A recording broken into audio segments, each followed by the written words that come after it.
Hello everyone, welcome to my channel filmy experience. ఇందాకే మలయాళం లాంగ్వేజ్లో వచ్చిన కిష్కింద కాండం మూవీ చూశాను, which is directed by Dinjith Ayyathan and written by Bahul Ramesh.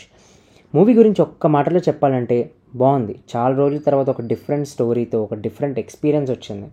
First half చాలా slow ఉంది, కానీ సెకండ్ హాఫ్ మాత్రం ఆ క్లైమాక్స్ దాకా ఎక్కడ బోర్ కొట్టలేదు. మరి నాకెందుకు అలా అనిపించిందో మీతో క్లియర్గా చెప్తాను. బట్ అంతకంటే ముందు నేను మలయాళం మూవీస్ నేను బాగా చూస్తాను అండ్ ఆల్మోస్ట్ ప్రతి మూవీ థియేటర్లో చూస్తాను అండ్ వాటి రివ్యూస్ కూడా నా ప్లేలిస్ట్లో ఉన్నాయి. అండ్ మీకు కూడా ఒకవేళ మలయాళం మూవీస్ ఇష్టం అయితే ఒక కామెంట్ వేసేయండి. అండ్ ఒకవేళ మీరు ఫస్ట్ టైం వచ్చినట్టయితే please do subscribe and hit that bell icon for notifications and updates. Already subscribe చేసిన వాళ్ళైతే do check out Instagram page, link డిస్క్రిప్షన్లో ఉంది. And follow me on threads and Twitter. ప్రతి movie first and second half reports అక్కడ post చేస్తాను.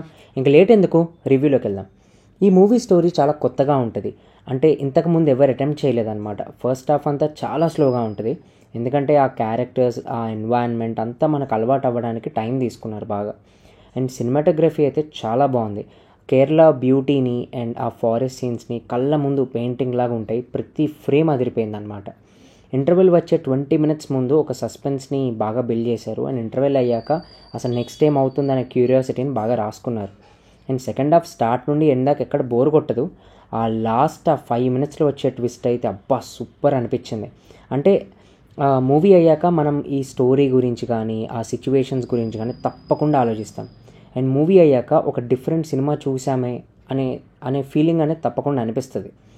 And ఈ movie main highlight screen play. అసలు start నుండి ఎండ్ దాకా చాలా తెలివిగా ఓన్లీ స్టోరీకి తగ్గట్టే రాసుకున్నారు. అంటే స్టోరీ రిలేటెడే రాసుకున్నారు, ఎక్కడ డీవియేట్ అవ్వలేదు అసలు.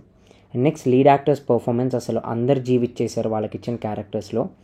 అండ్ మెయిన్గా అసలు hats off to director and writer. అంటే ఇద్దరు బాగా పకడ్బందీగా ప్లాన్ చేశారనే చెప్పాలి.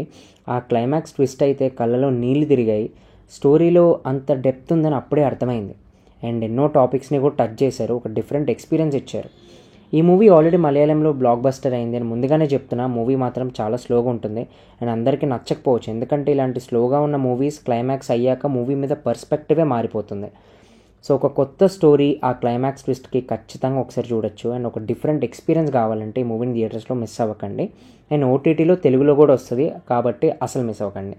ఆల్రెడీ ఒక మినీ రివ్యూ నా ఇన్స్టాగ్రామ్ పేజ్లో పోస్ట్ చేశాను, please do checkout and link is in description. So నా రివ్యూ మీకు నచ్చినట్టయితే లైక్ అండ్ సబ్స్క్రైబ్ చేయండి. అండ్ ముఖ్యంగా అందరికీ షేర్ చేయడం మర్చిపోకండి. అండ్ మీ ఎక్స్పీరియన్స్ ఎలా ఉందో కామెంట్స్లో షేర్ చేయండి. Thank you. మళ్ళీ నెక్స్ట్ రివ్యూలో కలుద్దాం.